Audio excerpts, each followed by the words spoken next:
Okay, അപ്പോൾ നമ്മൾ +2 കെമിസ്ട്രിയിലെ organic സെക്ഷനിലെ എന്താണ് ടെക്നിക്കലി സ്പീക്കിംഗ് ലാസ്റ്റ് ചാപ്റ്ററാണ് ബയോമോളിക്യൂൾസിൻ്റെ. പക്ഷേ നമ്മൾ എന്താണ് അതിനെ അത്ര ഒരു ഓർഗാനിക് കെമിസ്ട്രി ആയിട്ട് കൂട്ടുന്നില്ല.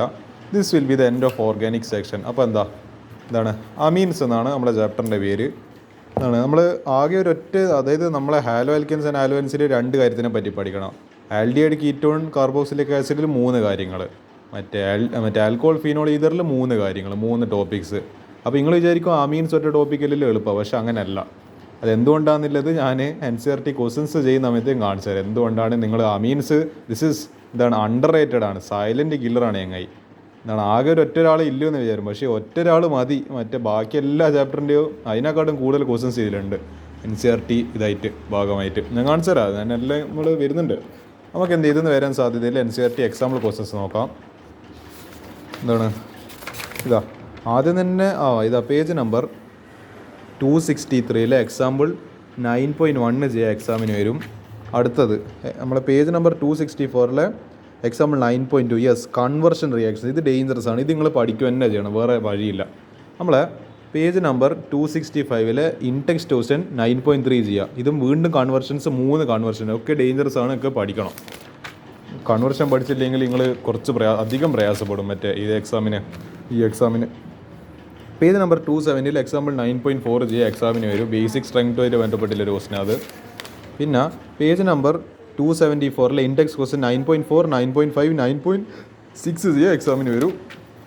പേജ് നമ്പർ 277 എക്സാമ്പിൾ 9.5 ചെയ്യുക. വളരെ ഡേഞ്ചറസ് ആയിട്ടുള്ളൊരു ക്വസ്റ്റൻ ഇത്, കാരണം അത്യാവശ്യം കുറേ 5-6 സ്റ്റെപ്പ് ഉണ്ട് ചെയ്യുക. ഞാൻ അതേപോലെ ഇത് വിട്ടു. ഓക്കെ, നമ്മളെ അതേ പേജിൽ തന്നെ ഇൻടെക്സ്റ്റ് ക്വസ്റ്റൻസ്. ഇത് കൺവേർഷൻ റിയാക്ഷൻസ് പിന്നെയുണ്ട്. 3-methyl അനിലിൻ ടു 3-nitrotoluene, പിന്നെ aniline into 135 tribromo benzene. Okay, ഇതും കൂടി ചെയ്യാം. ഓക്കെ, അപ്പോൾ ഇത്ര ക്വസ്റ്റൻസ് നിങ്ങൾ ഈ പാഠത്തിൻ്റെ ഭാഗമായിട്ട് NCERT എക്സാമ്പിൾസ് ആയിട്ട് പഠിച്ചു നോക്കാം. അത്യാവശ്യം നല്ല ഡേഞ്ചറസ് ആയിട്ടൊരു ചാപ്റ്റർ ആയത്. നമുക്ക് ഇനി NCERT ക്വസ്റ്റൻസ് നോക്കാം.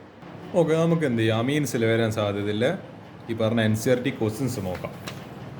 അപ്പോൾ നമുക്ക് അക്കൗണ്ട് ഫോർ ദ ഫോളോയിങ്, അതായത് ഈ പറഞ്ഞ ഒരു സ്റ്റേറ്റ്മെൻറ്റ് റീസൺസ് കൊടുക്കണം. നമുക്ക് ഓരോന്നായിട്ട് നോക്കാം. ഇതിപ്പോൾ എത്ര ഉണ്ട്? ഒരു 7 സ്റ്റേറ്റ്മെൻറ്റ്സ്. നമുക്ക് ഇന്ന് ഞാൻ എപ്പോഴും ഓർഗാനിക് കെമിസ്ട്രി എപ്പോഴും എൻ്റെ അപ്രോച്ച് പോലെ ഞാൻ എന്ത് ചെയ്യും, ആദ്യം നമ്മളെ ഈ പറഞ്ഞ റീസൺ, അതായത് ഈ ആൻസർ, എന്താ പറയുക, സ്റ്റേറ്റ്മെൻറ്റ് ആൻസർ, അതായത് ഒരു കുറച്ചും കൂടി തിയറിറ്റിക്കലുള്ള ക്വസ്റ്റൻസ് ആയിരിക്കും കൂടുതൽ ഡിസ്കസ് ചെയ്യുന്നുണ്ടാവുക.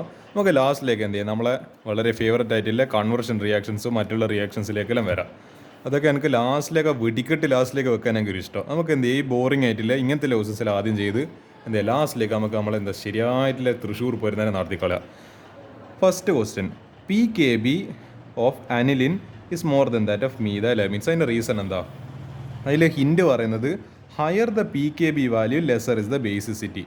അതായത് ഈ pKb ഇൻവേഴ്സ്ലി പ്രൊപ്പോർഷണൽ ചെയ്ത് ബേസിസിറ്റി. അപ്പോൾ അങ്ങനെ ഒരു ആക്ച്വലി കാര്യം പറയുന്നുണ്ട്, ബേസിസിറ്റി. അപ്പോൾ നമുക്ക് നോക്കാം. നിങ്ങൾ കാണുന്നുണ്ട് അതിൻ്റെ പ്രതീക്ഷ.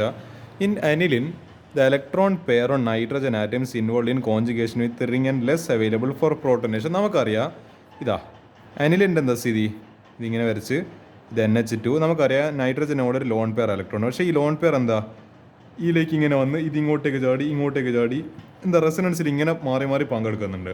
അതുകൊണ്ട് it is less available S A base എന്ന് പറയുമ്പോൾ അതിന് ലോൺ പെയർ ഓഫ് ഇലക്ട്രോൺസ് ഉണ്ടാകുമ്പോഴാണ് അതൊരു നല്ലൊരു ബേസ് ആയിട്ട് ഇരിക്കുക.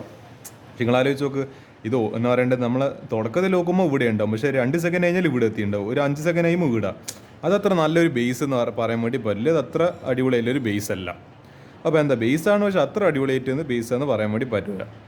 It is conjugation with ring എന്ന് പറയുമ്പോൾ റെസനൻസിലാണ്. Less available for protonation. H+ൻ്റെ അറ്റാക്കിന്, അതായത് H+ൽ കയറി അറ്റാക്ക് ചെയ്യാൻ പറ്റുന്ന രീതിയിലല്ല ഉള്ളത്. കാരണം ഇത് ഓൾറെഡി ഇൻവോൾവ് ഇൻ റെസനൻസ്. അപ്പോൾ ഈ റെസനൻസിൻ്റെ തിരക്കിലായതുകൊണ്ട് ഈ വരുന്ന H+നെ സ്വീകരിക്കാനില്ല സാമ്യമായിരിക്കില്ല ഈ ലോൺ പെയറിനില്ല. methyl amines കേസിൽ അപ്പോൾ എന്താ സ്ഥിതി? therefore pKb value of aniline is more then methyl amine and aniline is less basic. ഈ പറഞ്ഞ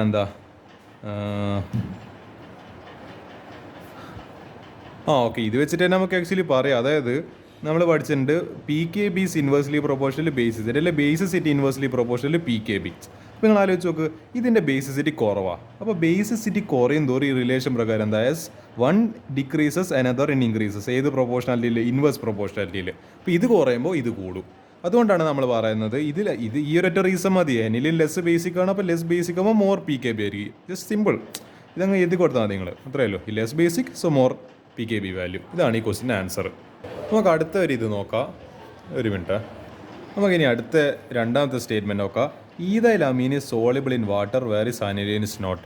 ഓക്കെ, അതിൻ്റെ റീസൺ നമുക്ക് സിമ്പിൾ റീസണ് എടോ ഏടിയാ പറയുന്നത് ഈ പറയുന്ന സോളിബിലിറ്റി വരുന്നത് അവിടെ ജസ്റ്റ് നിങ്ങൾ അല്ലെങ്കിൽ എന്താണ് melting point, boiling point higher ആണ് അങ്ങനെയെല്ലാം പറയുമ്പോൾ എന്താ സോളിബിലിറ്റി ഇതെല്ലാം പറയുമ്പോൾ ജസ്റ്റ് എഴുതി കൊടുത്താൽ മതി. ഈ പറഞ്ഞ ഹൈഡ്രജൻ ബോണ്ടിങ് ഇതാണ് ഇതിൻ്റെ ആൻസർ എന്ന് പറയുന്നത്. ഹൈഡ്രജൻ ബോണ്ടിങ് എന്ന് മാത്രം എഴുതി കൊടുത്താൽ മതി. അങ്ങനെ മൂന്നാമത്തെ ക്വസ്റ്റ്യൻ നോക്കാം. മീതൈൽ അമീൻ എന്ന് പറഞ്ഞാൽ എന്താ ആക്ച്വലി ബേസിക്കലി CH3NH3 ഇതാണല്ലോ നമ്മളെ മീതൈൽ അമീൻ എന്ന് പറയുന്നത്. Okay, in water reacts with ferric chloride to precipitate hydrated ferric oxide. ഇതിൻ്റെ റീസൺ നമ്മൾ എന്താണെന്നില്ല, അതായത് വാട്ടറിൽ എന്താണ് നമ്മളെ ഫെറിക് ക്ലോറൈഡിൽ റിയാക്ട് ചെയ്തിട്ട് ഹൈഡ്രേറ്റഡ് ഫെറിക് ഓക്സൈഡ് പ്രസിപ്പിറ്റേറ്റ് ആയിട്ട് തരുന്നുണ്ട്. അപ്പോൾ എന്തുകൊണ്ട് നമുക്ക് നോക്കാമല്ലോ. ഇതാ ഇതിൻ്റെ റീസൺ പറയുന്നത് മീതൈൽ അമീൻ ബീങ് മോർ ബേസിക്. നമ്മളിവിടെ കണ്ടിട്ടുണ്ട് എന്താണ് നമ്മളെ ഏതിൻ്റെ നമ്മൾ കുറേ നേരമല്ലേ ഈ പറഞ്ഞ മീതൈൽ അമീനായിട്ട് ഇങ്ങനെ തിരിഞ്ഞും പറഞ്ഞ് കളിക്കുന്നത്. മീതൈൽ അമീന് ബേസിക് എന്താണ് സ്ട്രെങ്ത് കൂടുതലാണ്. അപ്പോൾ അതുകൊണ്ട് എന്താ it is more basic than water. വാട്ടറിനെ കമ്പയർ ചെയ്യുമ്പോൾ നമ്മളെ methyl amine is more basic than water. It accepts a proton from water and OH- ions are produced. അപ്പോൾ നമുക്കിതിൻ്റെ റിയാക്ഷൻ നോക്കാം. മീതൈൽ അമീൻ ഈ വാട്ടർ എങ്ങനെ നിൽക്കുക HOH നിറയിട്ട് വെക്കുക. അപ്പോൾ ഈ പറഞ്ഞ ഓക്സിജൻ എന്ത് ചെയ്യും തൻ്റെ അടുത്തേക്ക് അതായത് ഇതിൻ്റെ ഇലക്ട്രോൺ നെഗറ്റിവിറ്റി ജാസ്തി ആയതുകൊണ്ട് ഇവിടെ തൻ്റെ അടുത്തേക്ക് ഇലക്ട്രോൺസിനെ ആയിരിക്കും. എന്നിട്ട് ഇവിടെ ഒരു ബോണ്ട് ക്ലിയർ നടന്നിട്ട് ഇവിടെ ഒരു H+ഉം OH- ഉണ്ടാവും. അപ്പോൾ എന്ത് സംഭവിക്കും, നമ്മളെ നൈട്രജന് ലോൺ പെയർ ഉണ്ടല്ലോ. ഇത് അനിലിൻ്റെ കേസല്ലേ പറയുന്നത്. അനിലിന് ഇവിടെ ബെൻസീൻ റിങ്ങിലോട്ട് റെസനൻസ് ഉണ്ട്. പക്ഷേ ഇത് നോർമലായിട്ട് ആൽക്കൈൽ അമീനാണ്. ഇതപ്പോൾ എന്താ ഈ പറയുന്ന നൈട്രജൻ ഇയാൾക്ക് വേറെ പണി, ഇയാൾക്ക് റെസനൻസ് ഇല്ല, വേറൊരു തിരക്കൂല. അപ്പോൾ എന്ത് ചെയ്ത് ഇയാൾ H+നെ നേരെ ചങ്ങായിട്ട് ലവ് ഉണ്ടാക്കി. അപ്പോൾ എന്താ CH3 ഈ പറഞ്ഞ ഒരു ഹൈഡ്രജൻ കൂടി അഡീഷൻ ആയപ്പോൾ NH2 NH3 ആയി. പിന്നെ എന്തുകൊണ്ട് പറഞ്ഞ 2 ഇലക്ട്രോൺസിനെ നഷ്ടപ്പെട്ടുകൊണ്ട് പ്ലസ് ചാർജ്, പിന്നെ എന്നിട്ട് ഒരു OH-. അപ്പോൾ ഇയാൾ OH- ജനറേറ്റ് ചെയ്ത്. അപ്പോൾ എന്താ ഈ H+ന് അതായത് ഇവിടെ ബോണ്ട് ക്ലീവേജ് നടക്കുന്നതിൻ്റെ കാരണം എന്താ ഇവിടെ എന്താണ് ഹൈഡ്രജന് ഇയാളായിട്ടൊരു പാർട്ട്ണർഷിപ്പിൽ വരാമെന്ന് തോന്നി. അപ്പോൾ ഇയാളായിട്ടുള്ള ബന്ധം ഉപേക്ഷിച്ചിട്ട് OH- ബന്ധം ഉപേക്ഷിച്ചിട്ട് ഇയാൾ ഇങ്ങനെ പോകുന്നതാണ്. ഇയാളില്ലെങ്കിൽ ഇങ്ങനത്തെ ഒരു ബോണ്ട് ക്ലീവേജ് അവിടെ നടക്കുന്നില്ല. അപ്പോൾ ഇത് plus CH3 NH3 plus OH-. അതേസമയം നമ്മളെ FeCl3 ഫെറിക് ക്ലോറൈഡ് ബിക്കംസ് എന്താണ് Fe3+ഉം 3Cl- അതിൻ്റെ ഡീകമ്പോസിഷൻ നടന്ന്. അപ്പോൾ എന്താ ഈ 2 അതായത് ഈ ഉണ്ടായ സാധനം Fe3+ പ്ലസ് 6 OH-. എവിടുന്ന് ഈ OH- ഉണ്ടാകുന്ന ഈ പറഞ്ഞ റിയാക്ഷനാണ് ഉണ്ടാകുന്നത്. ഇത് കണ്ട OH- ഇങ്ങനെ ഉണ്ടാകും കൂടുതൽ OH- പിന്നെയും OH- ഇതെല്ലാം ചേർന്നിട്ട് ഒരു 6 OH- ഉണ്ടായി. അപ്പോൾ ഇത് അതായത് ഈ FeCl3 ഉണ്ട്. FeCl3 എന്താണ് Fe3+ ആയിട്ട് സ്റ്റേറ്റിൽ എന്താണ് അതിൻ്റെ എലമെൻ്റൽ സ്റ്റേറ്റിൽ നിൽക്കുന്നുണ്ട്. അപ്പോൾ ഈ രണ്ടെണ്ണം കൂടി ചേർന്നിട്ട് എന്താ 2FeOH ത്രൈസ് അല്ലെങ്കിൽ Fe2O3.6H2. ഇതിനാണ് ഹൈഡ്രേറ്റഡ് ഫെറിക് ഓക്സൈഡ്. കാരണം എന്താ ഹൈഡ്രേറ്റഡ് എന്ന് പറയാൻ കാരണം ഇതിൽ വാട്ടറിൻ്റെ കണ്ടന്റ് ഉണ്ട്. അപ്പോൾ എന്ത് ആക്ച്വലി ബ്രൗൺ കളർ ആയിട്ടുള്ള ഒരു പ്രസിപ്പിറ്റേറ്റ് ആയിരിക്കും. ഇങ്ങനെയാണ് ആക്ച്വലി എന്ത് നടക്കുന്നത്, ഈ റിയാക്ഷൻ നടക്കുന്നത്. അതാണ് ഇത് എന്ത് ചെയ്യുക, ഈ ഒരു കാര്യം നിങ്ങൾ എഴുതി കൊടുക്കുക, റിയാക്ഷൻ എഴുതി കൊടുക്കുക. നമുക്ക് ഇനി നാലാമത്തെ ക്വസ്റ്റ്യൻ നോക്കാം. ഇതെന്താ although amino group is ortho and para directing. അതായത് വരുന്ന ഇലക്ട്രോഫൈൽ അല്ലെങ്കിൽ ന്യൂക്ലിയോഫൈലിനെ ഒന്നിക്കൽ ഓർത്തോ പൊസിഷന് അല്ലെങ്കിൽ പാരാ പൊസിഷനിലേക്ക് ഡയറക്റ്റ് ചെയ്യുന്നതാണ് നമ്മൾ അമിനോ ഗ്രൂപ്പ്. പക്ഷേങ്കിൽ അറോമാറ്റിക് ഇലക്ട്രോഫിലിക് സബ്സ്റ്റിറ്റ്യൂഷനിൽ അനിലിൻ ഓൺ നൈട്രേഷൻ്റെ ഒരു റിയാക്ഷനിൽ വരുമ്പോൾ ഇറ്റ് ഗിവ്സ് എ സബ്സ്റ്റാൻഷ്യൽ എന്ന് പറയുമ്പോൾ സബ്സ്റ്റാൻഷ്യൽ എമൗണ്ട് എന്ന് പറയുമ്പോൾ ഒരു സിഗ്നിഫിക്കൻറ്റ്, അതായത് വളരെ കൂടിയ രീതിക്കുള്ള ഒരു എമൗണ്ട് എന്ത് വരുന്നുണ്ട് അതായത് മെറ്റാ പൊസിഷനിൽ നൈട്രോ ഗ്രൂപ്പ് വരുന്ന രീതിയിൽ എന്ത് ചെയ്യുന്നുണ്ട് ഈ ഒരു റിയാക്ഷൻ നടക്കുന്നുണ്ട്. അതിൻ്റെ റീസൺ നമ്മൾ പറഞ്ഞു കൊടുക്കണം. പൊതുവേ ഓർത്തോവും പാരാ ഡയറക്റ്റിംഗ് ഗ്രൂപ്പാണ്, മെറ്റേനെ പറ്റി ചർച്ച ചെയ്യുന്നില്ല. പക്ഷെ പെട്ടെന്ന് നോക്കുമ്പോൾ നമ്മൾ എന്താണ് നൈട്രേഷൻ എന്താണ് പെട്ടെന്ന് നമ്മളെ നൈട്രോ അനിലിൻ്റെ പെർസെൻറ്റേജ് കൂടി. ആ പെർസെൻറ്റേജ് കൂടിയത് ഇവിടെ എഴുതിയിട്ടുണ്ടെന്ന് എൻ്റെ ഒരു ഓർമ്മ ഞാൻ കാണിച്ചു തരാം. ഇതെങ്ങനെയാണ് നടക്കുന്നത് ഞാൻ പറഞ്ഞുതരാം. നമുക്ക് ഇത് നോക്കാം. In presence of concentrated HNO3 and concentrated H2SO4. അപ്പോൾ എന്താ നമ്മളെ നൈട്രേറ്റിംഗ് മിക്സർ ആയിട്ടുള്ള നൈട്രിക് ആസിഡും എന്താണ് സൾഫ്യൂരിക് ആസിഡും most of the aniline gets protonated to form anilinium ion. അതിൽ അനിലിൻ്റെ ഒരു മിക്ക ഭാഗവും ഒരു 90% ഏകദേശം എന്തോ പ്രോട്ടോണേറ്റ് ആയിട്ട് അനിലീനിയം അയോൺ ഉണ്ടാകുന്നുണ്ട്. അതായത് ഈ NH3+ എന്ന് പറയുന്ന സാധനം ഇതാണ് അനിലീനിയം അയോൺ എന്ന് പറയുന്നത്. കാരണം എന്താ അയോൺ അല്ലേ, ഇതൊരു കാറ്റയോൺ ആണ്. അപ്പോൾ കാറ്റയോൺ എന്ന് പറയുമ്പോൾ basically it's an ion, it's എന്താണ് positive ion. Now aniline and anilinium ions both are present in the reaction mixture. ഇപ്പോൾ എന്താ അനിലിനും കുറച്ച് ബാക്കിയുണ്ട്, ബാക്കി ഒരു 90% എന്തുകൊണ്ട് അനിലീനിയം അയോൺ ഉണ്ട്, അനിലീനും കാറ്റയോൺ ഉണ്ട്. In the aniline NH2 group is ortho and para directing സമ്മതിച്ചു. പക്ഷേ അനിലീനിയം അയോൺ ഇസ് മെറ്റാഡയറക്റ്റിംഗ്. അതാണ് അതിൻ്റെ റീസൺ. അതായത് ഈ പറഞ്ഞ അനിലിന് ഓർത്തോ പാര ഡയറക്റ്റിംഗ് ഒക്കെ തന്നെയാണ്. പക്ഷെ എന്താണ്, അതായത് ഒരു ആസിഡിൻ്റെ പ്രസൻസ് അല്ലെങ്കിൽ ഒരു HCl ഒരു H2SO4 ആഡ് ചെയ്ത് കഴിഞ്ഞാൽ ആസിഡിൻ്റെ പ്രസൻസിൽ ഈ ഒരു H+ സ്വീകരിച്ചിട്ട് ഈ NH3+ എന്ന് പറയുന്ന അനിലീനിയം കാറ്റയോൺ ഉണ്ട് തന്നെയല്ലോ. This group this is meta directing. ഈ സാധനം മെറ്റാ ഡയറക്റ്റിംഗ് ആയതുകൊണ്ടാണ് എന്ത് സംഭവിക്കുന്നത്, ആ മെറ്റാ പൊസിഷനിൽ നമ്മൾ ഈ പറഞ്ഞ NO2, അതായത് നൈട്രോ ആണല്ലോ, അപ്പം NO2 കയറി വരുന്നത്. ഇതാണ് ഇതിൻ്റെ റീസൺ. അത് നിങ്ങൾ എഴുതി കൊടുക്കേണ്ടത്. Anilinium ion is a meta directing group because of more amount of anilinium ion lot of, അതായത് ഇയാൾ കൂടുതലായിട്ട് ഉണ്ടാവും എന്താവും, ഈ മെറ്റാ പൊസിഷനിൽ നൈട്രോ ഗ്രൂപ്പ് വരുന്ന ഇയാളും പ്രൊഡക്റ്റും കൂടുതലായിട്ട് ഉണ്ടാവും. അതായത് ഈ അനിലീനിയം അയോൺ കൂടുതൽ എമൗണ്ട് ഉണ്ടാകുന്ന സ്ഥിതിക്ക് ഇയാളെ പ്രൊഡക്റ്റായിട്ട് ഇയാളെ നൈട്രേഷൻ ഇയാളെ സബ്സ്റ്റിറ്റ്യൂഷൻ പ്രൊഡക്റ്റായിട്ട് ഏത് നൈട്രോ അനിലീനിയം അയോണും കൂടുതലായിട്ട് ഉണ്ടാവും. അതാണ് എൻ്റെ റീസൺ. അപ്പോൾ ഈ aniline reacts in acid medium, it becomes anilinium ion cation. ഇതാണ് നമ്മൾ എന്തിൽ nitrating mixture, concentrated sulphuric acid, concentrated nitric acid. Water remove ആയി. പിന്നെ എന്ത് സംഭവിച്ചു, അതായത് വാട്ടർ ആക്ച്വലി ഇവിടെ എന്ത് സംഭവിക്കുന്നത്, ഇവിടെ മറ്റേ NO2+ എന്ന് പറയുന്ന ഇലക്ട്രോൺ ഫൈൽ ജനറേറ്റ് ആയി. ഈ മെറ്റാ പൊസിഷനിൽ ഇയാൾക്ക് എന്താണ് ഇലക്ട്രോൺ ഡെൻസിറ്റി കൂടി, മെറ്റാ ഡയറക്റ്റിംഗ് ആണ്. അപ്പോൾ അയാളുടെ അടുത്ത് ആടെ ഇരിക്കാൻ കസേര കൊടുത്തിട്ടുണ്ടാവും. ഇപ്പോൾ NO2+ നേരെ കയറിയിട്ട് മെറ്റാ പൊസിഷനിൽ കൊണ്ടുപോയി അറ്റാക്കായി. അപ്പോൾ എന്ത് ചെയ്താൽ ഇവിടെ NO2 വന്ന്, അപ്പോൾ എന്താ നൈട്രോ അനിലീനിയം കാറ്റയോണ്. പിന്നെ എന്ത് സംഭവിച്ചു, ഇതിപ്പോൾ NH3 എന്ന് പറഞ്ഞിട്ട് എടുക്കുന്നത്. ഇതിന്ന് എന്ത് ചെയ്യും, ഒരു H+ നേരെ തട്ടിപ്പോവും. എന്നിട്ട് എന്താ -H+ ആയിട്ട് പുറത്തേക്ക് പോയി. അതായത് ഈ നൈട്രജൻ എന്ത് ചെയ്ത് തൻ്റെ ഇലക്ട്രോൺ തൻ്റെ അടുത്തേക്ക് എന്താണ് പിടിച്ച് വലിച്ച്, എന്നിട്ട് എന്ത് ഈ ഹൈഡ്രജനെ നേരെ അടിച്ചും പുറത്താക്കി. എന്നിട്ട് ഇതെന്തായി മാറി, NH3 എന്നുള്ളത് NH2 ആയിട്ട് മാറി.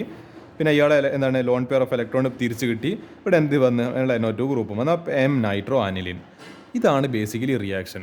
ഞാൻ അതിൻ്റെ എത്ര പെർസെൻറ്റേജ് എന്നില്ല കൂടി കാണിച്ചു തരാം. പക്ഷേ ഇതാണ് നിങ്ങൾ എഴുതി കൊടുക്കണം. എന്താണ് anilinium ion is meta directing because of the more amount of anilinium ion is formed a lot of, അല്ലെങ്കിൽ സബ്സ്റ്റാൻഷ്യൽ എമൗണ്ട് ഓഫ്, അല്ലെങ്കിൽ significant amount of meta nitro aniline is also formed. അതാണ് നിങ്ങൾ ബേസിക്കലി ഫണ്ടമെൻ്റൽ പ്രിൻസിപ്പിളായിട്ട് എഴുതി കൊടുക്കണം. അപ്പോൾ എന്താ aniline ഇതിൻ്റെ ഒരു ഷോർട്ട് ആയിട്ടുള്ള റിയാക്ഷൻ ആയത്. അപ്പോൾ എന്ത് സംഭവിക്കുന്നുണ്ട്, ഇതിൻ്റെ ആക്ച്വലി 3 പ്രോഡക്ട്സ് ഉണ്ടാകുന്നുണ്ട്. പാരാ പ്രോഡക്റ്റ് ഉണ്ടാകുന്നുണ്ട്, ഓർത്തോ പ്രൊഡക്റ്റ് ഉണ്ടാകുന്നുണ്ട്, മെറ്റാ പ്രൊഡക്റ്റ് ഉണ്ട്.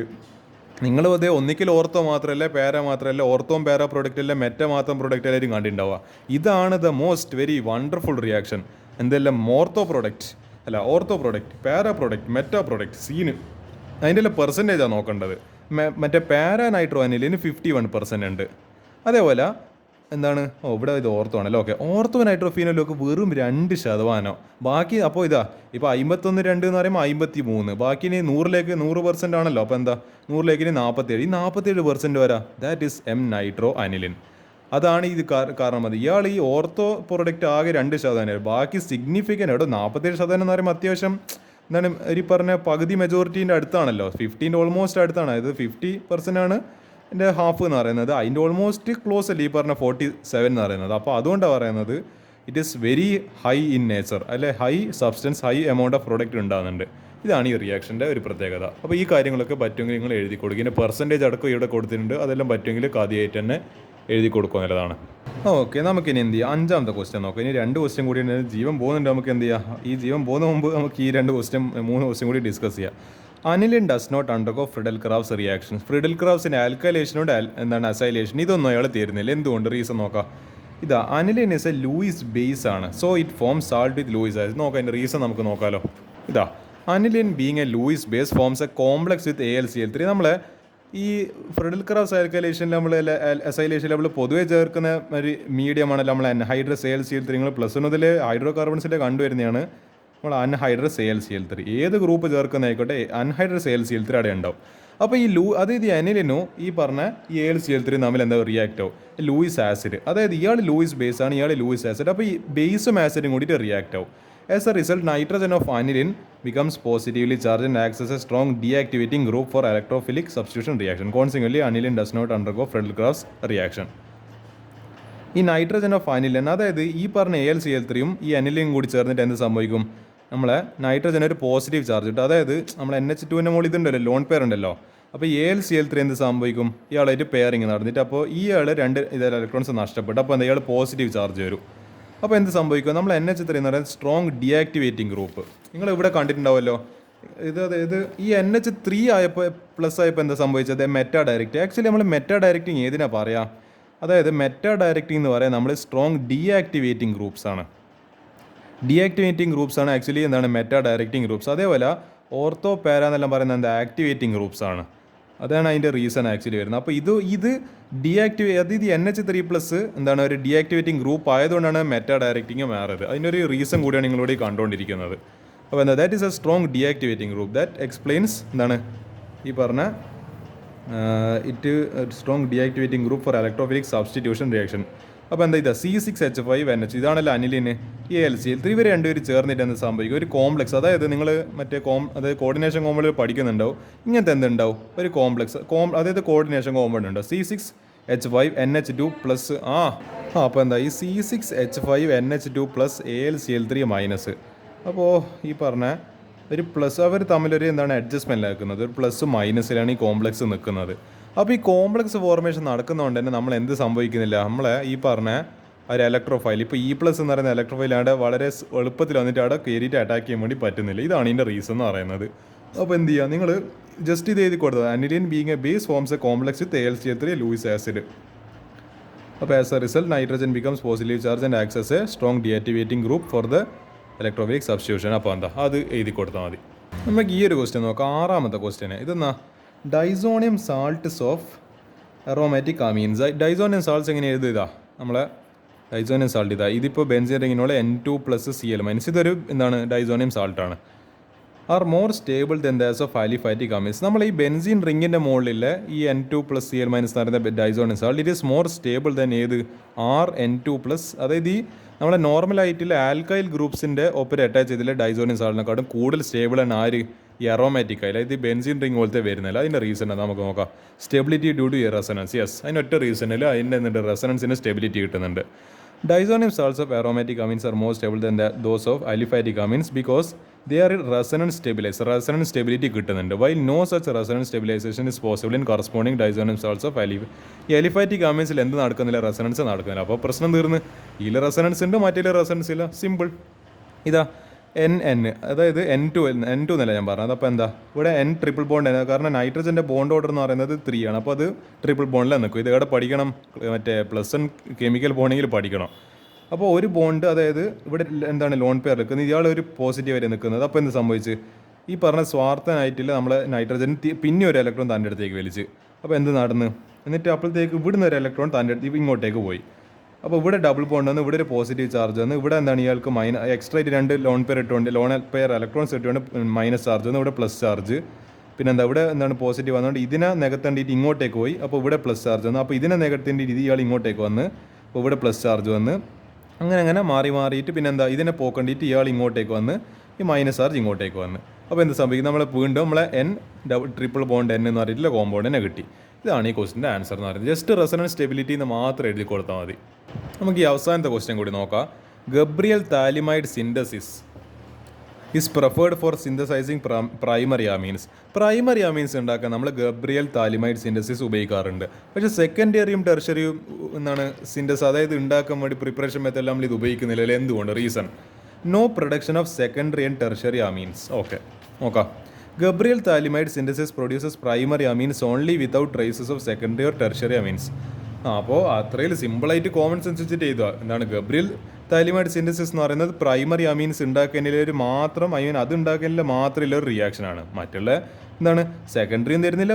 ഓൺലി പ്യുവർലി എന്താണ് പ്യുവറായിട്ട് നമ്മളെ പ്രൈമറി അമീൻസ് മാത്രമേ ഉണ്ട്. അതിൽ എന്താണ് നമ്മളെ സെക്കൻഡറി അമീൻസിനോ ടെർഷറി അമീൻസിനോ ഒരു അംശം ഒരു 0.1% പോലും അതിലുണ്ടാവില്ല. അപ്പോൾ എന്താ this method is preferred for. അപ്പോൾ നമ്മളെ പ്രൈമറി അമീൻസ് ഉണ്ടാക്കാൻ ഏറ്റവും പ്രിഫറബിൾ ആയിട്ടുള്ള എന്ന് പറയുന്നത് ഏറ്റവും സ്യൂട്ടബിൾ ബെസ്റ്റ് മെത്തേഡായിട്ട് നമ്മൾ ഉപയോഗിക്കുന്നത് എന്താ, നമ്മളെ ഈ പറഞ്ഞ ഗബ്രിയൽ താലിമൈഡ് സിന്തസിസ് ഒരു മെത്തേഡായിട്ട് ഉപയോഗിക്കാറുണ്ട്. It is the most suited method to prepare primary amines, pure primary amines. ഇനി എന്ത് ചെയ്യാം, നമുക്ക് ഇതിലെ കുറച്ച് സെലക്റ്റഡ് NCERT എക്സാമ്പിളർ ക്വസ്റ്റൻസ് ഒരു കുഞ്ഞു കുറച്ച് ഒരു 2-3 ക്വസ്റ്റൻസ് കൂടി ഡിസ്കസ് ചെയ്ത് ഇന്നത്തെ പാർട്ട് അവസാനിപ്പിക്കുക.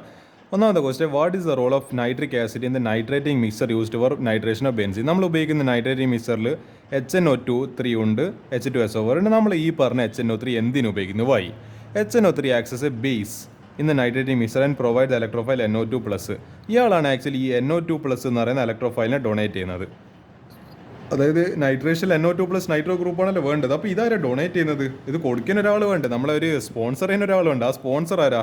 ഈ പറയുന്ന നൈട്രിക് ഗ്രൂപ്പാണ്, നൈട്രിക് ആസിഡാണ്.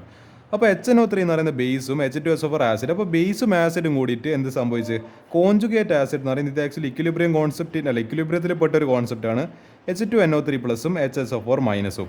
അപ്പോൾ ഇതിന്ന് വരുന്നതാണ് ഈ ഇലക്ട്രോഫൈലിൽ NO2+, പിന്നെ HSO4-, പിന്നെ വാട്ടർ. ഇതാണ് ഈ ക്വസ്റ്റ്യൻ ആൻസർ. എന്ത് ചെയ്യുക, ഇതിൽ acts a base in the nitrating mixture and provide the necessary electrophile which is nitro group NO2+. അടുത്തത് why is NH2 group of aniline acetylated before carrying out nitration. Nitration ചെയ്യുന്ന മുമ്പ് അതിനെ acetyl group ആയിട്ട് എന്ത് ചെയ്യും, അതിന് ഒരു protection കൊടുക്കും. അതിൻ്റെ റീസൺ എന്താ? In order to check the activation of benzene ring by amino group, first it is acetylated with acetic anhydride or acetyl chloride, അതായത് COCl, to form acetanilide which can be further nitrated easily on nitrating mixture. അതായത് ഈ ബെൻസീനിൻ്റെ activation, അതായത് ആ ഒരു confirm വേണ്ടിയിട്ട് അല്ലെങ്കിൽ check ചെയ്യേണ്ടിയിട്ടാണ് നമ്മൾ ആദ്യം എന്ത് ചെയ്യുന്നത്, ഒരു അസറ്റിക് അൻഹൈഡ്രൈഡോ അല്ലെങ്കിൽ അസറ്റൈൽ ക്ലോറൈഡ് എല്ലാം വെച്ചിട്ട് ആദ്യം തന്നെ എന്താക്കും, ഒരു പ്രൊട്ടക്ഷൻ കൊടുക്കും. ഒരു അസറ്റനൈലീഡ് എന്ന് പറയുന്ന ഒരു കോമ്പൗണ്ട് ആക്കി അതിനെ മാറ്റും. അതിനെ പിന്നെ പെട്ടെന്ന് എന്ത് ചെയ്യാൻ പറ്റും, വളരെ എളുപ്പത്തിൽ നമുക്ക് നൈട്രേറ്റിംഗ് മിക്സർ വെച്ചിട്ട് എളുപ്പത്തിൽ NO2 ഗ്രൂപ്പ് വരുന്ന രീതിയിൽ നമുക്ക് നൈട്രേഷൻ ചെയ്യാൻ വേണ്ടി പറ്റും. ഇതാണ് ക്വസ്റ്റ്യൻ ആൻസർ. അപ്പോൾ ഈ 2 ദിവസം കൂടി ചെയ്തിട്ട് നമുക്ക് ഇന്നത്തെ ഇത് അവസാനിപ്പിക്കുക. Question 4, question 5. What is the role of pyridine in the acetylation reaction of amine? അതിൻ്റെ പിരിഡിൻ്റെ എന്താ, അതിൻ്റെ പ്രത്യേകത എന്താ, അതിൻ്റെ ഒരു ഫംഗ്ഷൻ എന്താ? Pyridine being a base is use to remove the side product HCl. ഈ റിയാക്ഷനിൽ ഈ സൈഡ് പ്രോഡക്റ്റ് ആയിട്ട്, അതായത് ബൈ പ്രോഡക്റ്റ് ആയിട്ട് HCl ഉണ്ടാകുന്നുണ്ട്. അതിനെ റിമൂവ് ചെയ്യാന്നുള്ള ഉദ്ദേശമാണ് ആയിരിക്കില്ലത് നമ്മളെ പിരിഡിൻ. എന്തുകൊണ്ടായിരിക്കും? കാരണം HCl എന്ന് പറയുന്ന ഒരു ആസിഡാണ്, പിരിഡ് എന്ന് പറയുന്ന ബേസ്. അപ്പോൾ ആസിഡും ബേസും കൂടി ചേർന്നിട്ട് എന്താ സാൾട്ടും വാട്ടറായിട്ട് മാറും. അപ്പോൾ ഈ ആസിഡിനെ റിമൂവ് ചെയ്യാൻ ആര് തന്നെ ഇറങ്ങണം, നമ്മളെ ബേസ് തന്നെ കളത്തിൽ ഇറങ്ങണം. നായിനെ എന്താണ് ഓടിക്കണിക്കിൽ നമ്മളെ പൂച്ചനെ ഓടിക്കണിക്കിൽ നായി തന്നെ ഇറങ്ങണം, അല്ലാണ്ട് വേറെ ആരും ഇറങ്ങിയിട്ട് കാര്യമില്ല. അപ്പോൾ എന്താ, പൂച്ചയും നായും തമ്മിലാണ് ഫൈറ്റ്. അല്ലെങ്കിൽ എന്താ, നമ്മളെ ഈ പറഞ്ഞ കീരിനെ പോക്കണ്ടിക്കൽ അല്ലെങ്കിൽ കീരിനെ എലിമിനേറ്റ് ചെയ്യണമെങ്കിൽ ആരിറങ്ങണം, നമ്മുടെ പാമ്പ് തന്നെ ഇറങ്ങണം, കോബ്ര തന്നെ ഇറങ്ങണം. കോബ്ര എന്താ മംഗൂസ്, ഞാൻ വേറെ ഇംഗ്ലീഷിലേക്ക് എത്തിപ്പോകുന്നുണ്ട്. അപ്പോൾ എന്ത് ചെയ്യുക, കോബ്ര എന്താ മംഗൂസ് എന്നതിൽ ആലോചിക്കുക. അടുത്തത് arrange the following compounds in increasing order of dipole moment. CH3 CH2 CH3, ഇത് നമ്മുടെ normal propyne. CH3 CH2 NH2, ഇതൊരു ethyl amine. CH3 CH2 OH, ഇതൊരു ആൽക്കഹോൾ. ഇതെന്താ, ഈഥൈൽ ആൽക്കഹോൾ അല്ല എത്തനോൾ. എന്താ, as bond polarity increases dipole moment increases. അപ്പോൾ എന്താ, bond polarity directly proportional to ഏത് ഡൈപോൾ മൊമെൻറ്റ്. അപ്പോൾ എന്താ, അതിൻ്റെ ഓർഡർ പ്രകാരം പ്രൊപ്പൈൻ ഇസ് ലെസ് ദാൻ ഈ പറഞ്ഞ ethyl amine is less than ethanol. ഇതായിരിക്കും ക്വസ്റ്റ്യൻ ആൻസർ. ഇത് ഈ ഒരു ഓർഡറും പറ്റുമെങ്കിൽ നിങ്ങളൊന്ന് എന്താണ് സ്ക്രീൻഷോട്ട് എടുത്ത് വെക്കുക, ഈ സാധനം കൂടി സ്ക്രീൻഷോട്ട് എടുക്കുക. അപ്പോൾ ഇത്ര ക്വസ്റ്റൻസ് എനിക്ക് ഇതിൽ പറയാനില്ല. നമുക്ക് എന്ത് ചെയ്യാം, ഇനി ബാക്കി ക്വസ്റ്റൻസ് ഇനി അടുത്ത ഇതിൽ കാണാം. അപ്പോൾ തൽക്കാലത്തേക്ക് ഗുഡ് ബൈ.